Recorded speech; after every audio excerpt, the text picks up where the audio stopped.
making a big mistake. He's only a kid. Dad, I haven't done anything! What's going on?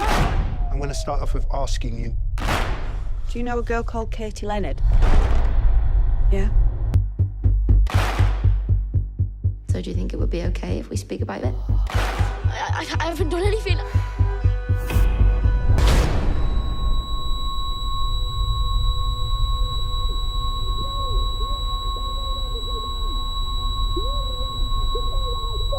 Look at me now! 넷플릭스 4부작 드라마예요. 근데 이거를 영국 총리가 보고 그 영국에 있는 중학생 이상의 부모님들이 다 보시라고 권유를 했고 지금 1억 2천만 뷰가 넘어간 그런 드라마인데요. 뭐 폭력적이거나 그런 장면이 약간 있을 수는 있는데 주로 그 가족 안에서 무슨 일이 일어나는지를 보는 겁니다. 근데 지금 보시는 저 아이가 주인공인데 13살 되게 예쁘장하게 생긴 아이예요. 근데 이 드라마의 시작은 경찰이 이 집의 문을 부수고 들어가서 아이를 체포하는 데서부터 시작이 됩니다. 너무나도 착하게 생긴 그 아이가 경찰이 체포하다니까 부모님들이 당연히 되게 놀라셨겠죠. 그러니까 부모님들이 뭔가 잘못됐다, 당신들이 오해를 했다, 우리 애는 정말 착한 애다라고 이야기를 해요. 알고 보니까 이게 CCTV에 찍혔는데 아이가 자기 또래의 여학생을 칼로 찔러서 살해를 한 거예요. 근데 보시면 아시겠지만 다 충격적인 게 전혀 그렇게 보이지 않는 그런 일을 할 것 같지 않아 보이는 13살 아이가 그런 일을 저지른 거예요. 근데 이 일을 보고서 부모님이 처음에 충격을 받죠. 그리고 알지 못하다 이제 나중에 이 가족이 그걸 어떻게 극복해 가는지를 이제 그린 드라마인데 그곳에서 보면 부모님들이 제가 보여드리려고 했던 것이 부모님 두 분이 앉으셔서 우리가 조금 더 관심을 기울였어야 됐을까? 근데 이 부모님들이 정말 평범하고 좋은 부모님들이에요. 막 폭력 가정이나 그런 가정도 아니에요. 근데 그때 이 얘기를 하는 거 아버지가 그런데 애가 집에 있었잖아. 방 안에 있었잖아.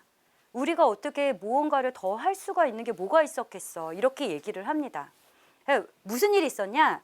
이 아이는 되게 조용한 아이였어요. 학교에서도 그렇게 눈에 띄지 않고 조용한 아이인데 이 아이가 SNS상에서 그리고 그 유튜브를 통해서 뭐를 학습을 했냐면 인셀 문화랑 접촉을 하고 인셀 문화를 학습을 한 거예요. 인셀 문화가 뭐냐?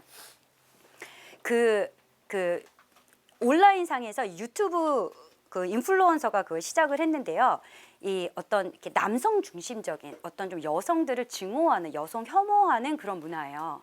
근데 어떻게 이야기를 하냐면 그러니까 알파 메일이라고 얘기를 하거든요. 이렇게 원숭이 같은 무리들을 보면 제일 힘센 수컷 있죠. 그게 알파 메일이라고 하는데 동물의 세계에서만 알파 메일이 있는 게 아니라 우리 세계에도 알파 메일들이 있는데 20% 정도 되는 남성이 잘생기고 능력 있고 그렇다는 거죠. 그 사람들이 20%밖에 안 되고 그런데 80% 이상의 여성들이 다 20%밖에 안 되는 남성들만 좋아한다는 거예요.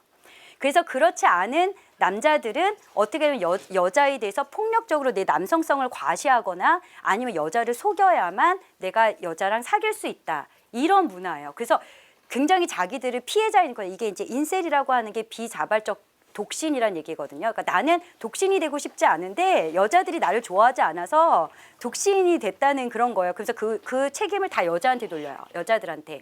그래서 여자를 되게 혐오하고 여자에 대한 성적인 굉장히 왜곡적인 그런 접근을 합니다. 근데 이 아이가 그거를 들어가서 학습을 한 거예요. 부모님도 모르게. 그리고 이 아이가 친구들이랑 주고받은 SNS 문자를 이렇게 휴대폰으로 보는데 부모님이 볼 때 아무 문제가 없어요. 그리고 이거를 경찰들이 봤는데도 문제가 없어요. 그러니까 이상하잖아요. 아무 문제가 없는 애가 왜 애를 죽여요? 친구를 죽여요. 그래서 이거를 가지고 자기 아들의 친구들한테 이제 보여줘요. 경찰들이 보여주고 이게 무슨 의미냐 했더니 딱 보더니 애들이 얘 왕따 당했네요. 얘네들만 쓰는 이모티콘.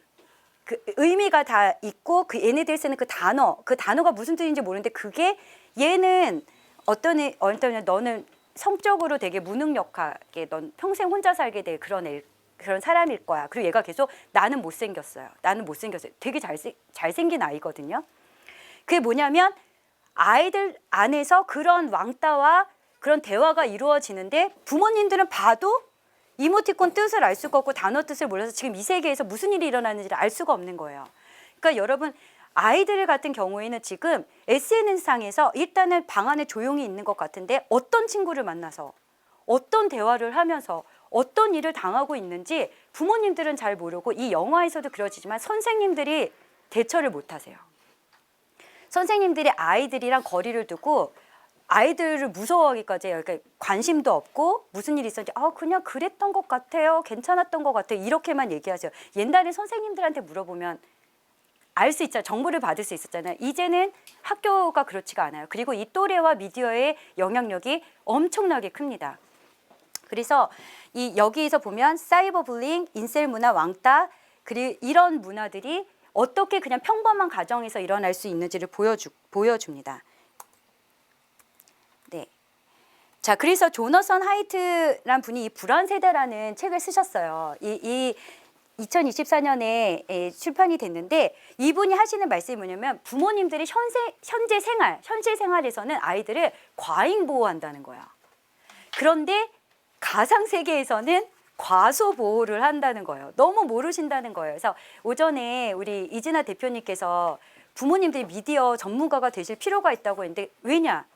그걸 모르시면요. 난 모르니까 알아서 잘하겠지. 선생님들이 뭐 다 알아서 하겠지. 그랬을 때 그 아이들이 거기서 접하게 되는 그 세계에 대해서 부모님들이 모르시면 이 아이들이 얼마나 위험한 대화, 얼마나 폭력적인 대화, 얼마나 상처가 되는 대화 이런 문화 속에 있는지를 감지를 하실 수가 없다는 거예요. 그래서 이 조너선 하이트는 뭐냐면 스마트폰하고 SNS가 아이들을 불안으로 몰고 있다. 그게 이 책의 골자 주요 내용입니다. WHO 국제보건기구죠. 예, 우리나라의 조사가 아니에요. 전 세계 아이들을 조사를 했을 때 2022년 조사를 했더니 11%의 소년들이 SNS 사용을 통해서 마음의 상처를 입거나 고통을 당하거나 왕따를 당하거나 이런 어려운 문제를 겪고 있어요. 10명에 1명. 우리 아이가 그중에 1명이 아니라고 믿고 싶으시겠지만 아닐 수 없을 가능성이 지금 점점 더 커지고 있어요. 12%는 게임 중독 증후군인데 이건 그냥 게임을 하는 정도가 아니라 게임을 안 하면 불안하고 게임을 안 하면 이게 분노가 일어나고 그렇게 굉장히 일상생활까지 안 되는 정도의 위험성을 가진 아이들이 12%예요. 특히 남학생들은 16%. 그래서 남학생들 같은 경우에는 이 게임 중독 경향성이 되게 강합니다.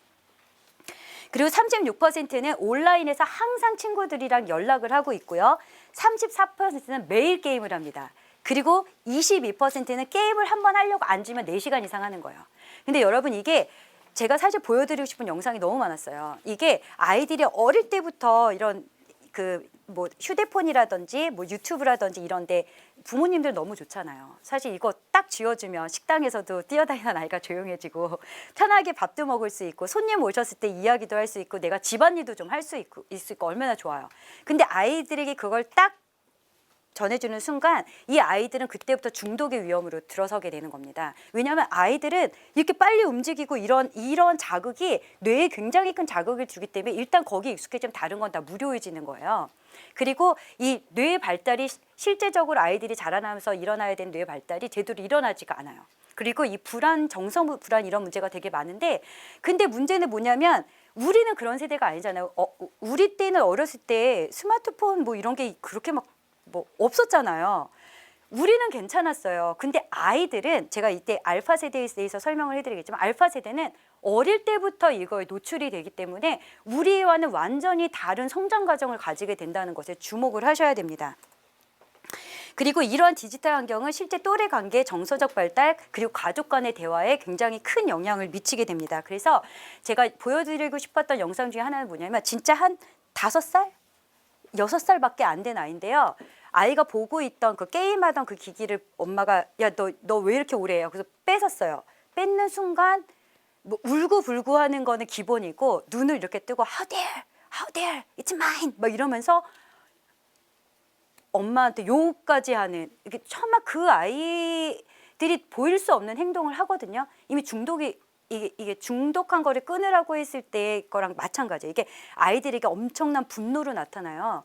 그리고 이게 어린애들은 또 그 정도인데 초등학생이잖아요. 애가 집안에서 막 물건을 막 부수고 막 던지고 막 엄청난 폭력을 보여요. 왜 그랬을까요? 게임에 져서. 아무것도 아닌 일인데 애들이 그 폭력성이 왜냐하면 그만큼 아이들이 하고 있는 게임이라든지 거기에서 아이들끼리 주고받는 대화라든지 이게 굉장히 폭력 수위가 높습니다. 그러니까 아이들이 참을성이 없고 분노를 굉장히 쉽게 유발하게 되는 분노를 되게 많이 느끼는 그러한 세대가 지금 아이들 세대예요. 자, 그래서 알파 세대의 특징은 뭐냐? 저희 이 알파 세대는 24년 그리고 12년 전까지 그때 태어난 아이들에서 지금 초기의 알파 세대 아이들은 이미 이제 청소년기로 들어섰고요. 그리고 지금 이제 태어난 지 얼마 안 되는 아이들이에요. 근데 지금 이제 베타 세대들이 태어나고 있습니다. 올해부터. 근데 알파 세대는 그 디지털 원주민이에요. 그러니까 얘네들은 어렸을 때부터 AI, 디지털 기술, 스마트 기기 그리고 심지어 학교에서도 기술들을 발전을 해가지고 원격 수업이라든지 디지털 기기를 사용한 수업들을 되게 많이 사용해서 굉장히 친숙한 세대입니다. 그래서 이 아이들이 언제 부모님보다 어른들보다 더 기기 사용을 잘하게 되냐면 15살, 16살이 아니라 8살. 8살부터 이미 부모님보다 더 기기를 잘 만지게 되고요. 그렇게 어떻게 돼요? 이제는 예전에는 뭐가 어려우면 아이들이 부모님한테 물어봤는데 이제는 하다 모르면 야 이거 어떻게 하는 거야? 그럼 애들이 가르쳐줘야 되는 그러한 시대가 됐어요.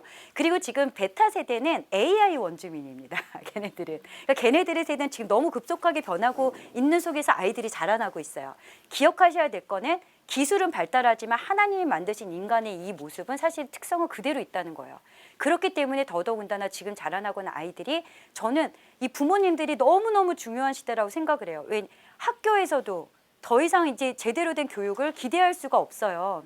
그리고 이 아이들이 또래 관계도 이제는 더 이상 내가 친구들 몇 명 집에 와서 아, 얘 정말 괜찮은 애랑 노는구나 이걸로 안심하실 수가 없어요. 왜?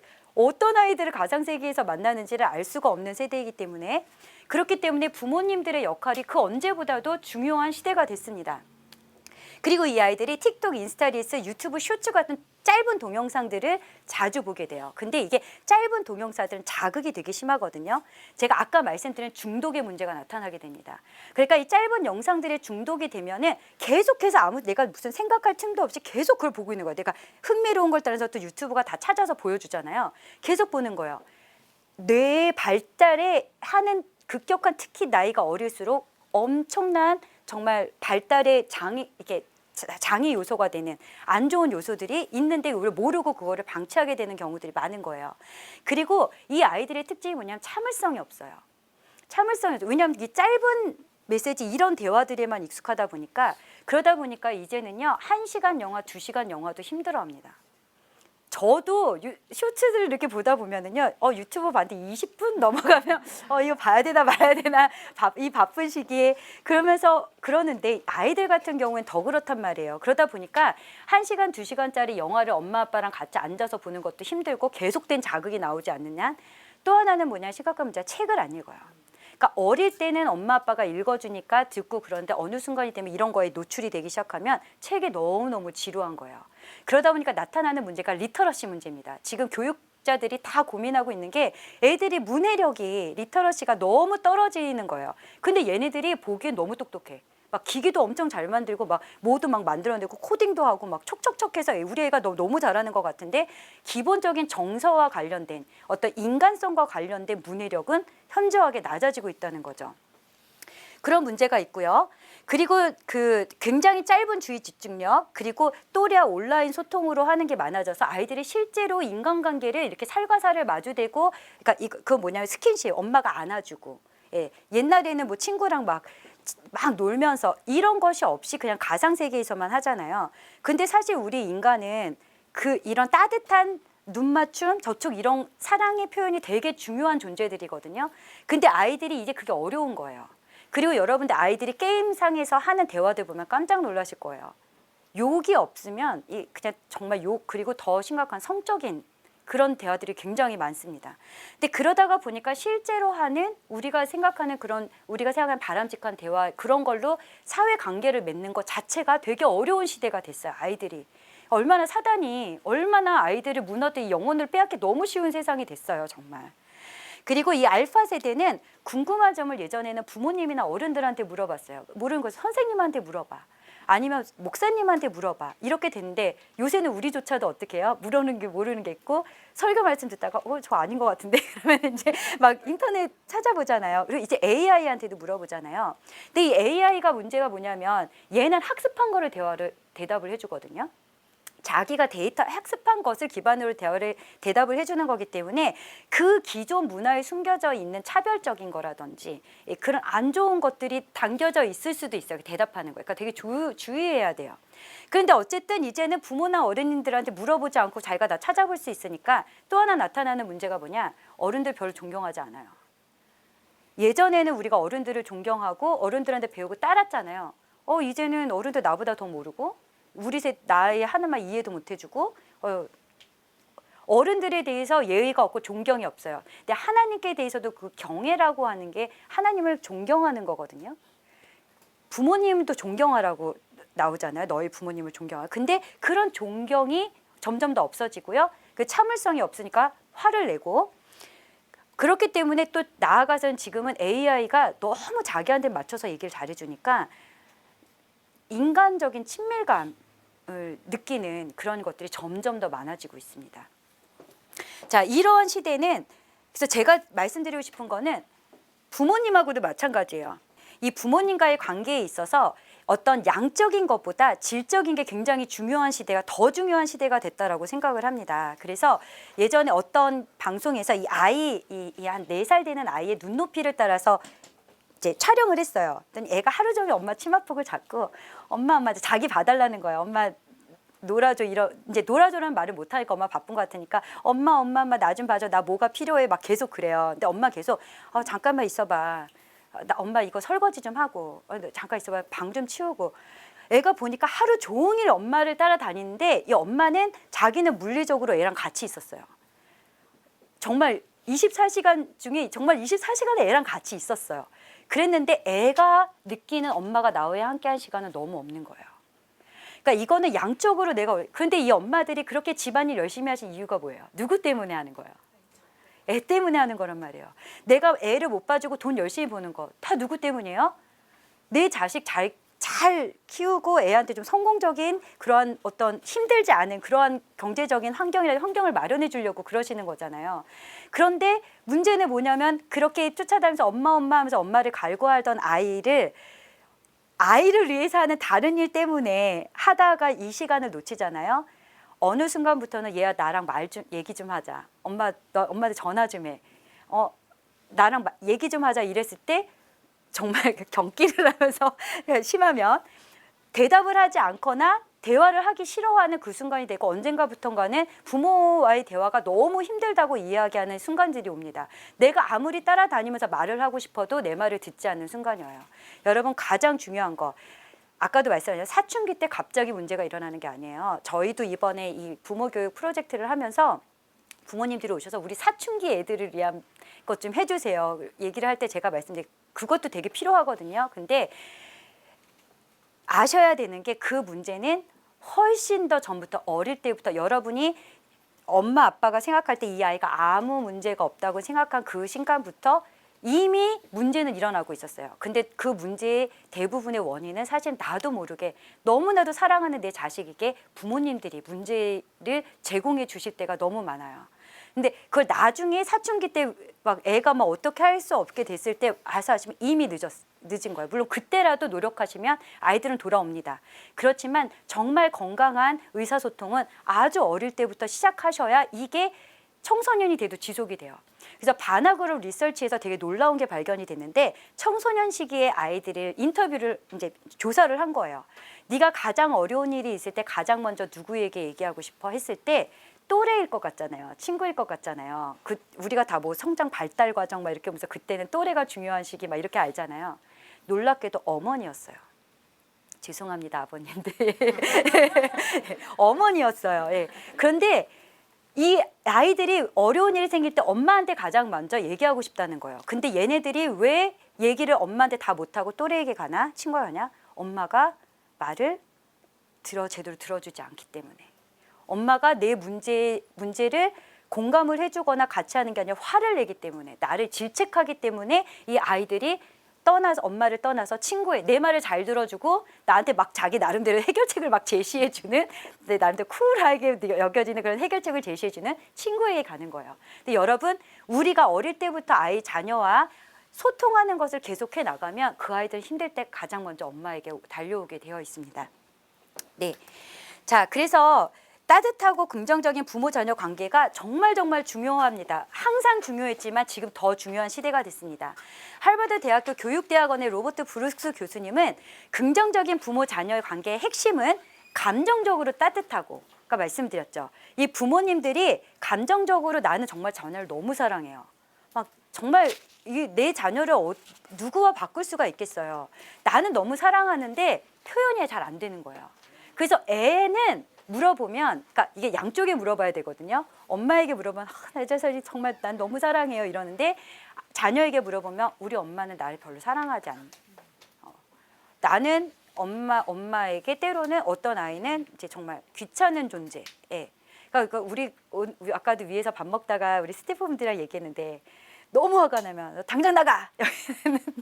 여기는 엄마 집이야 이랬대요. 했더니 애가 여긴 아빠 집이잖아요. 그래서 그러더래요. 근데 문제는 뭐냐면 그런 얘기를 하다가 아이들이 정말 힘든 시기가 되면 그 말이 잊혀지지 않고 남아서 진짜로 나가더라는 거예요. 그리고 그때 얼마나 서러워요. 우리 어렸을 때 생각해 보세요. 부모님이 그런 말씀 자주 하셨잖아요. 우리 부모님 세대는 얼마나 서러워요. 갈 곳도 없는데 나가면. 근데 지금은 조심해야 될 게 나가면 애들 갈 곳이 또 많은데 그것들이 다 위험합니다. 그래서 이게 한마디 따뜻한 말, 그리고 일관성 있게 엄마가 기분 좋을 땐 다 됐다가 아빠가 막 기분 좋을 땐 다 괜찮아 있다가 기분 나쁘면 다 안 돼. 이렇게 되면 아이들은 굉장히 혼동스럽고 부모에 대한 신뢰가 없어져요. 그래서 항상 중요한 게 내가 화가 나도 아까 셀프 케어 하셨죠. 이렇게 차분하게 호흡을 하시면서 가라앉히시고, 네, 그러면서 좀 참으시고, 네, 그러면서 어떠한 순간에서든지 내가 화가 났건 내가 기쁘건 내가 즐겁건 내가 오늘 너무 힘든 일이 있었건 상관없이 안 되는 일은 항상 안 되는 거고 되는 것은 항상 되는 어느 정도의 원칙이 있게 그렇게 자녀들이랑 이야기를 해주셔야 돼요. 연구를 해봤더니 이렇게 감정적으로 따뜻하고 일관적인 의사소통을 했던 부모의 자녀들이 자기 효능감, 이게 뭐냐면 난 잘할 수 있어. 나 한번 해볼 거야. 나는 능력 있어. 이렇게 자기를 믿어주는 거거든요. 이게 되게 높더라는 거예요. 그리고 이게 회복 탄력성은 뭐냐면 이 고무공이에요. 고무공을 이렇게 바닥에 딱 던지면 어떤 공은 바닥에 탁 퍼져요. 어떤 공은 튀어올라요. 이게 탄성이 좋으면 더 많이 튀어올라요. 탄성이 적으면 주저앉아 있어요. 이게 뭐냐면 우리가 인생 살면서 한 번쯤은 다 어려운 시절의 시간을 겪는단 말이에요. 그랬는데 이때 어떤 사람은 그 어려운 시절에 탁 바닥을 쳤어요. 못 나와요. 못 일어나. 막 거기서 알코올 중독이 되고 마약 중독이 되고 못 일어나네요. 근데 어떤 아이는 똑같은 상황인데 이렇게 어려운 순간에 탁 부딪혔는데 일어나더라는 거예요. 회복을 하더라는 거예요. 그랬을 때 이 연구의 키포인트가 뭐냐면 그렇게 된 아이들을 연구를 해봤더니 주변에 나를 무조건적으로 사랑해주고 따뜻하게 대해주는 어른이 한 명 있었어요. 그런 어른을 어렸을 때 경험했던 아이들, 그게 부모님이 되면 되게 좋은데 부모님이 아니라 선생님이라도 내 이웃의 한 명이라도 나를 무조건적으로 사랑해주고 내가 나 힘들어요 하면은 바로 달려와서 안아줄 수 있는 그런 어른을 한 명 경험했던 아이들은 이 회복 탄력성이 있더라는 말이에요. 그래서 제가 저는 제가 논문을 쓸 때 그 이혼 가정, 어렸을 시절에 이혼을 경험한 그 사람들이 성인이 됐을 때 그 성인들이 인터뷰를 했는데 그때 보니까 정말 별의별 가정이 되게 많아요. 그러니까 폭력, 그러니까 뭐 어떤 분은 엄마가 6명인가? 아버지가 계속 이혼하고 재혼하고 이혼하고 재혼하고 하는데 막 그중에 한 엄마는 애가 폐병에 걸려가지고 이분이 폐병에 걸려가지고 막 기침을 하고 있는데 초등학교 4학년 됐는데 그게 안 잊혀진대요. 그 새로 들어온 새엄마 한 명이 이렇게 발로 얘를 등을 차면서 이거 빨리 죽지 이거. 그러니까 이분이 이게 그 상처가 너무 많아요. 근데 그거에 대해서 아버지가 이 애의 편을 안 들어주는 거예요. 그런 가정도 있죠. 마약 중독 가정 있죠.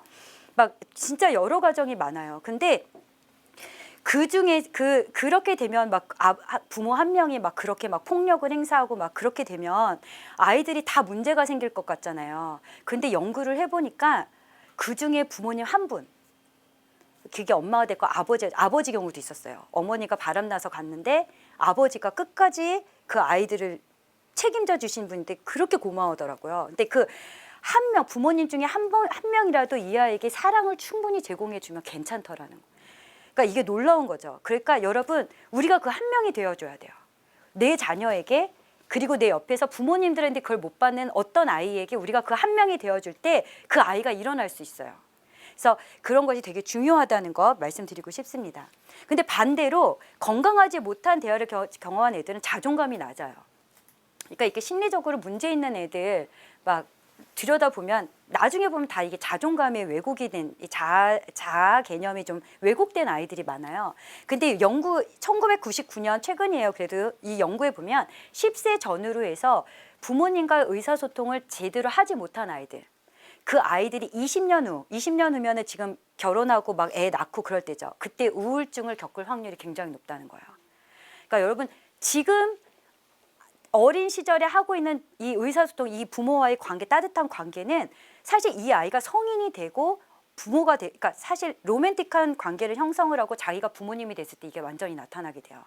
그래서 기억을 하셔야 됩니다. 자, 그리고 자녀 간의 친밀한 정서적인 유대감 형성이 그래서 굉장히 중요한데요. 이거는 정말 스마트폰이나 TV 같은 걸 한번 다 멈추고 정말 아이들과 오프라인으로 정말 아이들과 눈과 눈을 마주치면서 이렇게 활동을 하는 그런 활동이 정말 중요해요. 그래서 저희가 이거를 개발하게 된 것도 물론 뭐 스마트 앱 이렇게 보시면 되게 좋은 프로그램 많잖아요. 근데 저희는 이걸 원했어요. 저희 교육학자들은 이거 이렇게 자료를 놓고 옆에 다 놓고 보드게임처럼 펼쳐놓고 직접 눈을 마주 대하면서 이야기 나누는 시간, 그런 시간을 가지는 것이 정말 중요합니다. 부모님들이 이런 노력을 한 가정에서는요, 오히려 미디어 사용이라든지 게임, 그런 그 유튜브에 집중하고 그런 것들이 낮아졌어요. 그러니까 그만큼 아이들이 외롭고 부모님이랑 뭐가 안 됐을 때 더 이런 거에 빠져들게 되는 것이 많은 거예요. 그래서 부모님이 이런 부분에서 제가 다시 한번 강조를 하는데 부모님의 역할이 너무너무 중요한 시대입니다. 네. 자, 이제 부모-자녀 대화법에 실제로 가보겠습니다. 부모 역할에는 굉장히 많은 그런 요인들이 작용을 해요. 근데 여기에서 가장 많은 작용을 하는 게 원부모예요. 그러니까 제가 우리 부모님이 나에게 했던 말, 이런 것들이 기억이 나지 않아도 내 안에 자리 잡거든요. 우리 아이들도 마찬가지예요. 그래서 제가 그 이혼 가정들 했다고 했잖아요. 거기 글을 보면 너무 안타까운 게 아버지가 폭력을 써서 엄마가 매일 맞았어요. 자기는 그게 너무 고통스럽고 너무 무섭고 아빠가 너무 믿고 엄마가 너무 불쌍하고 그렇게 자랐는데 자기는 정말 죽기보다 싫고 미워했던 그 모습이 자기가 너무 힘든 상황이 되면 이게 나오는 거예요. 뭐 술을 먹는다든지 막 이렇게 되면 그냥 나오는 거예요. 그러니까 자기는 너무 하기 싫었는데 이게 학습이 된 거예요. 너무 하기 싫은데 하게 되는 거예요. 왜? 보고 배운 것이 그것이기 때문에. 그리고 우리가 이렇게 우리가 했던 말들 생각해 보면 우리가 페어런팅 할 때 우리가 어느 순간에 보면 자녀를 이렇게 어떤 사랑하는 사람을 만나서 아이를 낳고 나면 내가 엄마 아빠가 됐는데 뭐 그동안 고등학교 대학교에서 교육은 많이 받았지만 엄마 아빠가 된다는 건 다른 거잖아요. 그러니까 다들 나는 엄마는 처음이야, 나는 아빠는 처음이야 얘기하잖아요. 이거는 누구나 다 처음 하게 되는 거예요. 근데 제가 그때 이렇게 폭삭 속았수다 그 드라마를 제가 되게 막 감동 깊게 봤는데 거기에 보면은 그 주인공 여자가 결혼을 하고 나서 그러잖아. 나는 어느 날 되면 자연스럽게 당연히 엄마가 되는 줄 알았어. 그래서 막 뜨거운 그릇 만져도 안 뜨겁고 그럴 줄 알았어. 근데 나는 지금도 그릇 만지면 뜨겁고 난 너무 힘들어하면서 울잖아요. 그런 경험들이 꼭 그런 경우는 아니라도 비슷한 느낌들이 나도 엄마는 처음인데 너무 내가 잘하고 있는 걸까 이런 생각들을 하시게 되시잖아요. 근데 그게 정말 중요한 게 우리가 공부하지 않으면 배우지 않으면 우리가 성찰하지 않으면 언젠가 나도 모르게 내가 너무 싫어했던 우리 엄마가 나한테 했던 말, 우리 아빠가 했던 행동들을 내가 하게 되더란 말이죠. 그래서 제가 이제 저희 할머니가 저희 어머니가 저한테 그러시더라고요. 야, 너네 할머니가 맨날 나한테 너도 나중에 꼭 너 같은 딸 하나 나가지고 한번 진짜게 고생을 해봐야 네가 내 마음을 알지 막 이러셨대요. 근데 그 문제가 뭐냐면 제가 밥을 잘 이렇게 그 작잖아요. 제가 밥을 잘 안 먹으니까 저희 어머니가 밥을 이렇게 먹이시면서 아유, 너도 나중에 커서 너 같은 딸 하나 낳아서 이렇게 고생을 해봐야 내가 이렇게 너를 이렇게 힘들게 먹이는 걸 이해를 하지. 그러시면서 하시는 말씀이 아, 이거 우리 엄마가 나한테 했던 얘기인데 이러시더라고요. 그러니까 우리가 정말 노력하고 공부하지 않으면 나도 모르게 우리 부모님이 했던 내가 너무 듣기 싫었던 그 말을 하고 있는 여러분을 발견하시게 됩니다. 그렇기 때문에 우리 부모님이 정말 어떻게 나를 대하셨는지 그리고 우리 집안 분위기가 어땠는지 그리고 나에게 슬펐던 기억, 나에게 좋았던 기억이 무엇이었는지 한번 기억을 해보시고요. 그래서 현재 지금 나는 어떻게 아이들을 키우고 있지? 그래서 요 면에 있어서 아까 제가 폭력가정 얘기했었잖아요. 소년의 시간 그 영화 그 드라마에서 아버지가 그 아버지로부터 막 허리띠로 막 매를 맞고 그랬던 얘기를 해요. 그런데 이 부분은 또 반대로 자기는 절대 아버지처럼 되지 말아야지 해서 애를 너무 허용하는 거예요. 그러니까 통제를 안 하는 거예요. 그런 비슷한 것이 금쪽 이 상담소에서도 나오잖아요. 그것도 문제인 거예요. 그러니까 사실 원부모님의 영향은 내가 그대로 답습하든지 아니면 난 적어도 그렇게 안 살 거라고 하든지 어떻게 됐던 간에 큰 영향을 미친다는 거죠. 그래서 이걸 한번 살펴보시는 게 좋아요. 그래서 우리 집 분위기는 어떤지, 나는 언제 행복하고 나는 언제 슬픈지, 그리고 미래의 나, 지금 내가 잘하고 있는 거는 계속 잘하셔야 되겠죠. 근데 내가 고쳐야 될 점은 무엇이 있을지, 그리고 내가 아이들에게 주고 싶은 좋은 기억은 무엇이 있을까. 요것들을 한번 잠깐이지만 한번 적어보시는 시간을 가지시면 좋겠습니다.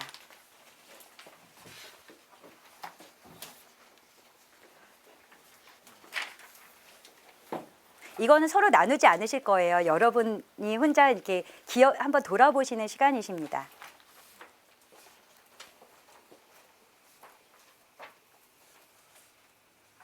자, 아까 전에 오전에 우리 안송주 학자님께서 양육 태도에 따라서 뭐 통제가 많으냐, 사랑이 많으냐에 따라서 4가지로 말씀을 하셨는데 설명을 해주셨으니까 제가 간단히 넘어가면 통제는 우리가 좀 부정적으로 생각할 수가 있잖아요. 통제는 바운더리를 정해주신다 생각하시면 돼요. 바운더리를 정해주시는 게 되게 중요한 게 바운더리를 여기까지는 돼, 여기까지는 안 돼라고 하는 거 해주면 사춘기 애들 되게 싫어할 것 같잖아요.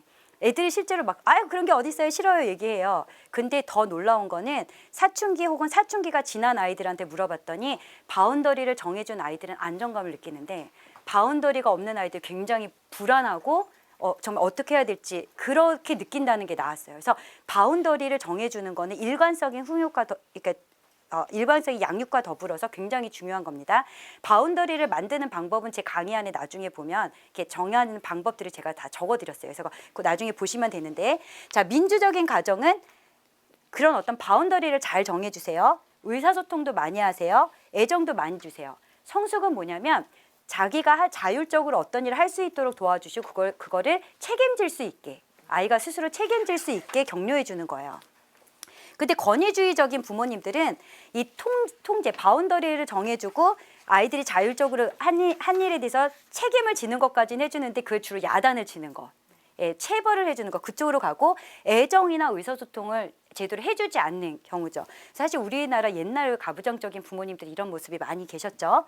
그다음에 허용적인 부모님은 요새 부모님들 중에 많이 나타나는데 이 허용적 부모님들 보면 애정은 많이 주는데 바운더리 못 정해줘요. 자기 스스로 다 해주시고 책임지는 것도 안 해줘요. 애가 실수하고 나서 엄마가 다 해결해줘요.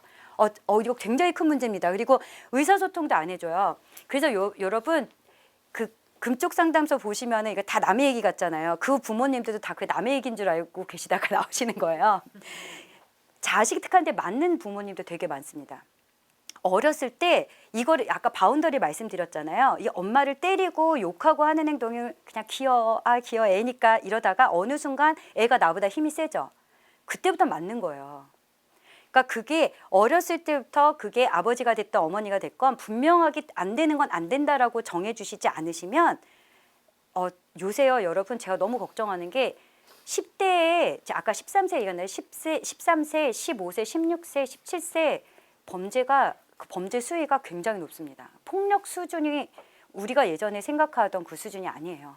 그러니까 여러분 그런 모든 것들이 갑자기 일어나는 거 아니에요. 그러니까 저희가 이렇게 프로젝트 할 때 부모님들이 오셔서 뭐 우리 애가 갑자기 아니에요. 다 어릴 때부터 사실은 그 문제들이 있었던 거예요. 근데 이 너무 허용적인 부모님들도 그래서 문제가 많습니다. 얘네들은 어디 가든지 되게 자기 뜻대로 안 되면 화내고요.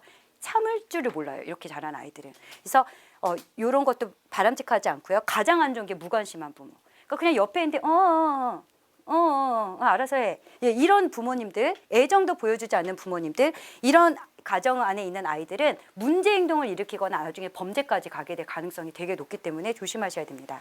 자, 이제는 역할극을 통해서 우리가 한번 가정의 한 그거를 한번 엿보겠습니다. 제가 우리 귀한 두 분을 모실게요. 우리 준리 목사님은 은혜교회 교육부 총 담당 목사님이시고 우리 이수호 권사님이십니다. 네, 아드님 역할, 우리 어머님 역할 네, 부탁을 드릴게요. 지금 어떤 상황이냐면 PG-13이라서 13세 이상만 볼 수 있는 영화인데 애가 그게 너무 친구들이 다 봐서 자기도 보고 싶은 거예요. 네, 거기에 대해서 이야기하는 것입니다. Can I go watch Captain America? 안 돼. 이 영화는 13살 이상 되는 사람만 볼 수 있는 거야. 아직 좀 더 기다려. But I watched the preview. It looks fine. 예고편만 본다고 그 내용을 전부 다 알 수 있는 건 아니잖니. But everybody in school watched it except me. 남들이 한다고 다 따라서 해? 우리 가정의 기준이 있어. But like they talk about all the time at lunch. I'm the only one who doesn't know what they're talking about. 쓸데없는 소리 하지 마. 엄마가 안 된다면 안 되는 거야. 이거 다 너를 위해서 하는 거야. You don't understand it. 해주세요. 네. 아니 우리 권사님이 너무 이렇게 사랑이 많으셔가지고 제가 아침에 이렇게 연습하시는데 더 무섭게 더. 근데 우리 권사님이 하실 수 있는 지금 최대치를 해주신 거예요. 네. 이제 가정에서 이런 일이 가끔 일어날 수 있잖아요. 이게 다 사랑하는 마음으로 하는 건데. 근데 지금 어머니의 마음이나 이렇게 태도에서 어떤 것들이 느껴지세요? 그러니까 지금 보시면서 어떻게 느껴지세요? 네. 예, 통제하는 거 되게 안 돼. 예, 이렇게 얘기하는 것도 나름대로 일관성이 되게 있어요. 지금 일관성 되게 있으죠. 네. 근데 계속 일관되게 이렇게 되시면 이제 문제가 생겨요. 네. 자, 그리고 또 어떤 거 느끼셨어요? 먼저 자녀의 마음을 만져줘야 되는데 그거 없이 그냥. 그렇죠. 엄마 얘기만 하고 있죠. 이게 옳고 이게 자녀를 보호하는 길이라고 생각을 하시기 때문에 그렇게 되는 거죠. 너무 감사합니다. 자, 이제 아들은 어떤 것 같아요? 아들은 어떤 마음일 것 같으세요? 이렇게 대화할 때. 벽하고 얘기하는 것 같죠. 예. 얘기하는데 다 튕겨져 나오잖아요. 또 어떨 것 같으세요? 하고. 전혀 경청하지 들으려고 하지. 내 말은 안 듣네. 내 뭐 말해도 소용도 없네. 이런 걸 느끼죠. 이제 크게 되면 말 안 하죠. 이렇게 되면은. 네, 감사합니다. 네. 지금 이렇게 해주시는데 이런 일들이 가정에서 사실은 끊임없이 여러 가지 상황들이 생길 수밖에 없어요. 자, 그러면 우리가 역할극을 기본으로 해서 한번 보겠습니다. 자, 먼저 이런 것들에 대해서 대화를 하시려면 우리가 문제를 소유한 사람이 누군지를 아셔야 돼요. 근데 이게 문제는 프로블럼이 아니에요. 문제는 뭐냐, 마음이 힘든 거예요. 자, 막 아이는 막 게임하고 있어. 막 너무 신났어요. 문제가 하나도 없어. 근데 엄마는 옆에서 보면서 얘가 이걸 왜 안 끄는 막 화가 나. 그러면 이건 누가 문제를 가지고 있는 거야? 지금 문제 소유한 게 엄마예요. 근데 엄마는 아무렇지도 않아요. 얘가 왜 그런지 알 수가 없어요. 근데 애가 와서 막 짜증을 내는데 알고 보니까 얘가 학교에서 친구랑 싸웠어요. 아니면 그 선생님한테 혼났어. 그래서 되게 안 좋은데 집에 와서 막 짜증을 내고 이러는데 엄마는 무슨 일인지 모르겠어요. 이때 문제를 누가 소유한 거예요? 아이가 소유한 거예요. 그 문제를 둘 다 소유할 때가 있어요. 지금처럼 막 주거니 받거니 하면서 막 갈등 상황으로 치닫게 될 때, 이때에는 이제 문제를 두 사람이 다 마음이 힘든 걸 두 사람이 다 가지고 있는 거예요. 여기에 따라서 대응 방법이 달라야 됩니다. 엄마가 이 문제를 소유하고 있을 때 하시는 것은 나 전달법이에요. 나 전달법은 뭐냐면 이렇게 사람들이 얘기를 할 때 보통 이렇게 문제가 생겼을 때, 야, 너 왜 이렇게 방을 안 쳐? 집에 이렇게 방이 이렇게 쓰레기통이야 뭐야? 왜 이렇게 나를 힘들게 해? 막 이렇게 이야기하는 거. 뭐 너는 문제야. 너 그렇게 해서 나중에 커서 뭐가 되려고 그래? 이건 다 너 전달법이에요. 너가 주어가 되는 거예요. 나 전달법은 뭐냐면 내가 주어가 되는 거예요. 그래서 요거를 조금 더 설명을 해드리면 자 부모님이 지금 힘들어요. 그 힘든 마음에 대해서 제가 아까 말씀드렸는데 부모님이 너무 힘들면은 나는 화났어. 이것도 말씀하실 수 있어요. 어떤 부모님은 이게 말이 안 나온대요. 예. 말이 안 나오니까 결국 어떻게 돼요? 폭발하죠. 예. 그러면은 그때는 아이도 이미 상처를 받게 되는 상황이거든요. 그러니까 나 전달법은 뭐냐면 차근차근 상황이 있을 때 내 감정이 어떤지 얘기하는데 첫째, 이 부모님에게 괴로움을 주는 아이의 행동을 얘기해줘요. 그런 다음에 그렇게 됐을 때 내가 해야 되는 일을 얘기해줘요. 그리고 마지막에 그래서 내가 어떻게 느꼈는지를 얘기해줘요. 자, 예를 들어서 아까 전에 일단 방을 막 어질러 놨어요. 그러면은 네가 이렇게 방을 어질러 놔서 두 번째, 내가 돌아다니면서 치워야 되니까 엄마가 너무 힘들구나. 예. 아니면은 애가 밥을 먹었는데 밥그릇 그대로 놓고 막 갔어요.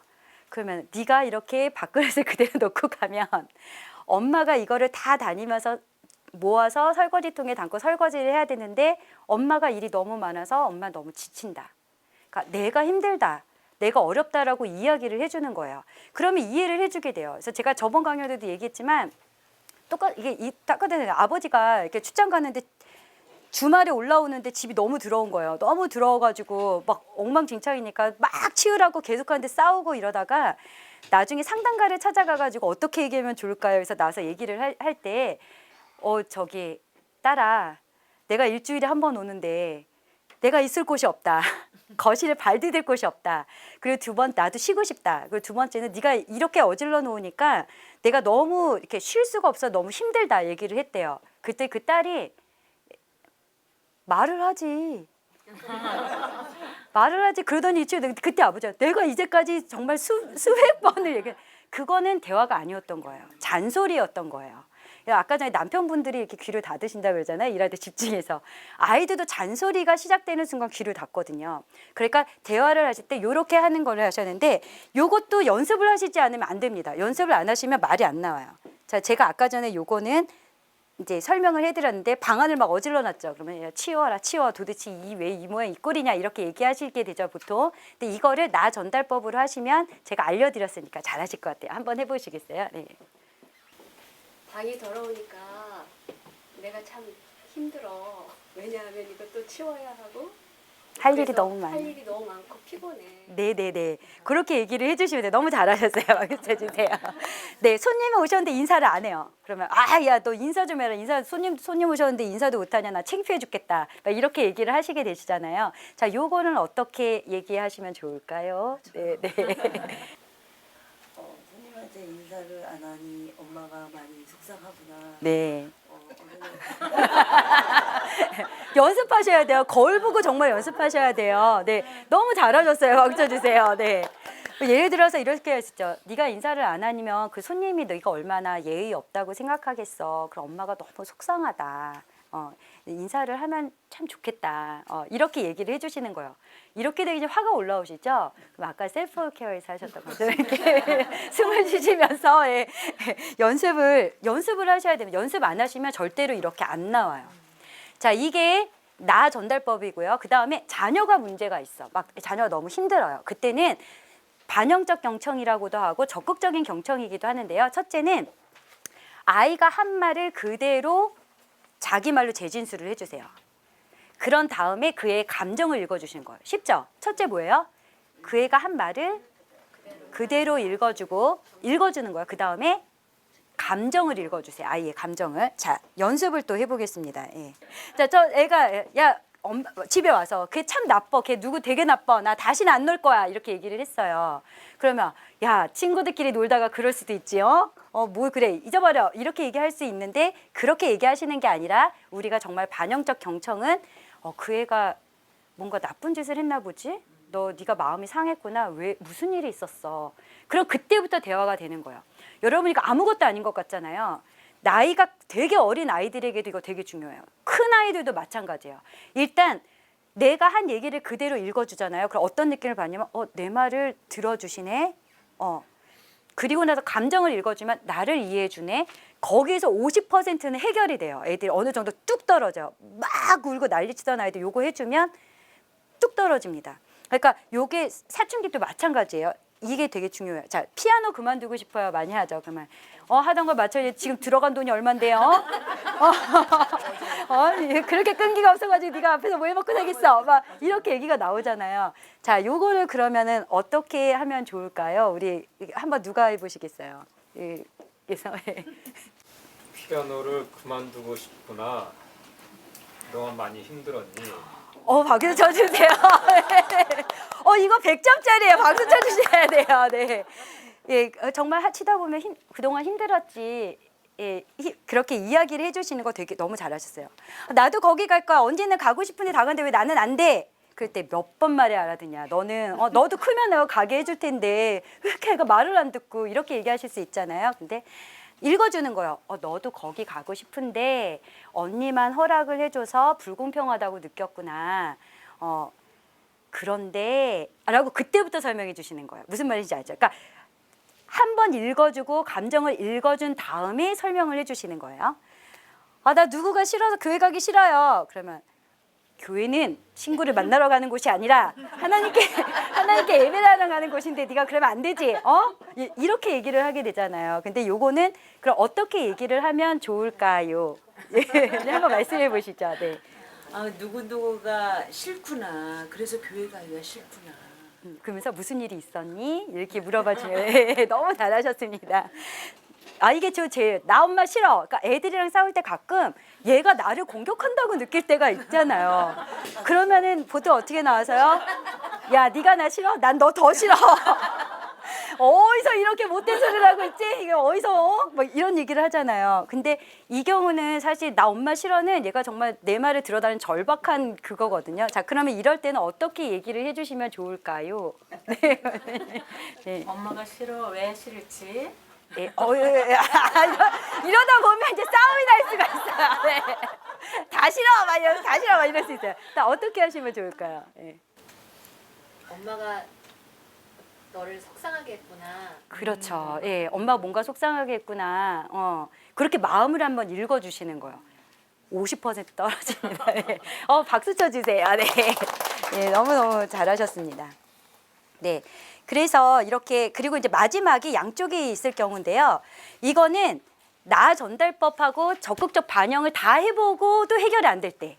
그러니까 그 전 걸 다 해보셔야 돼. 해보고도 해결이 안 될 때 두 쪽이 입장이 팽팽하게 갈릴 때 서로 어떤 것이 가장 좋은 해결 방책인지를 의논을 하고 결정하고 그 다음에 지켜주는데 그 부모님이 반드시 약속을 그때 지켜주셔야 됩니다. 어떻게 해결이 됐는지 우리 아까 두 분을 다시 모시겠습니다. 네. 엄마, can I go watch Captain America? 엄마가 알기로는 이 영화는 13살 이상 돼야 갈 수 있다고 그랬는데 많이 보고 싶구나. I mean, everybody else watched it, except me. 근데 예고편만 봐서는 그 내용을 다 알지 못하지 않니? My friend said it's totally fine. 남들이 한다고 다 따라하는 건 아니지. 우리 가정에 기준이 있지 않니? But I mean, like they always talk about it at school. I'm the only one who doesn't know. 그 영화가 네 또래에게는 인기 있다는 건 알겠어. 엄마랑 같이 보는 건 어때?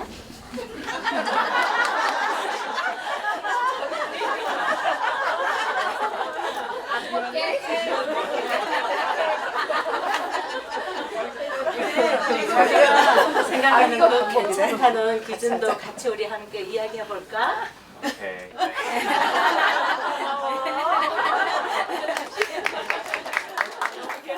연기력이 점점 느시고 계세요. 심지어 강연 내용을 반영까지 해주고 계세요. 감사합니다. 네, 시간이 다 돼서요. 이렇게 방법들 사용하시는 거고요. 저희 컨버세이션 킷 사용법을 알려드리겠습니다.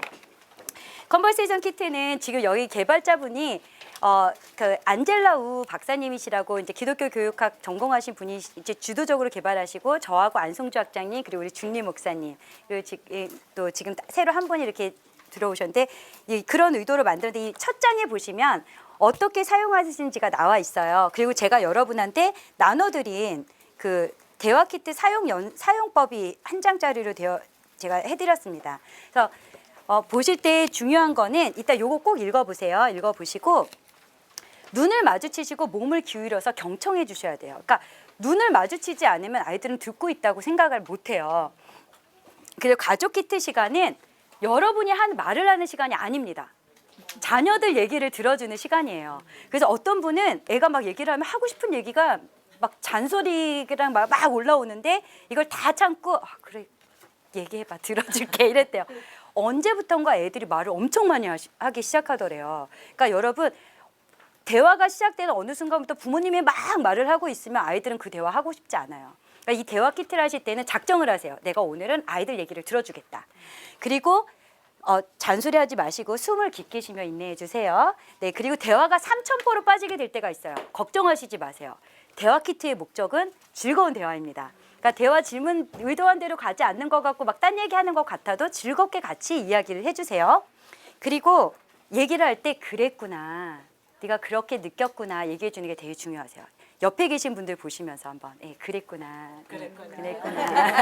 내가 그렇게 느꼈구나. 이렇게 그렇게 진짜 이거 정말 중요해요. 그리고 애가 힘든 얘기를 하면은 그걸 내가 얘가 또 나한테 뭐 속상한 게 있어서 이러나 이렇게 생각하지 마시고 얘가 힘들구나 그렇게 생각하셔서 네가 그렇게 얘기를 해줘서 고맙다. 그 고마운 마음으로 표현을 해주세요. 아이가 감동할 거예요. 네. 그리고 그 칭찬하실 때 우리나라 분들이 제일 많이 하시는 칭찬이 착하다. 어쩜 이렇게 착해. 우리 애는 너무 착해. 막 이런데 착하다는 건 그냥 내 말 잘 듣는 아이일 때 착한 거예요. 그럼 바람직하지 않아요. 그래서 반드시 과정 중심적이고 구체적으로 칭찬을 해주세요. 그러니까 예를 들어서 네가 다른 사람을 이렇게 도울 생각을 했다니 정말 그 생각이 기특하다. 네가 정말 힘들지만 그렇게 숙제도 다 해서 네 책임을 다하려고 했다니 정말 기특하다. 우리 아들 최고. 우리 딸 정말 멋져. 막 이렇게 칭찬을 해주시고요. 때론 결과가 좋지 않아도 과정이 이 아이가 한 의도를 읽어주세요. 그래서 네가 실수했지만 도우려다가 그런 거구나. 그 마음이 너무 대견하구나. 이렇게 그 마음을 결과를 가지고 판단하시지 마시고 과정에 아이가 왜 그랬는지를 생각해 보시고 물어보시고 칭찬해 주시는 게 좋습니다.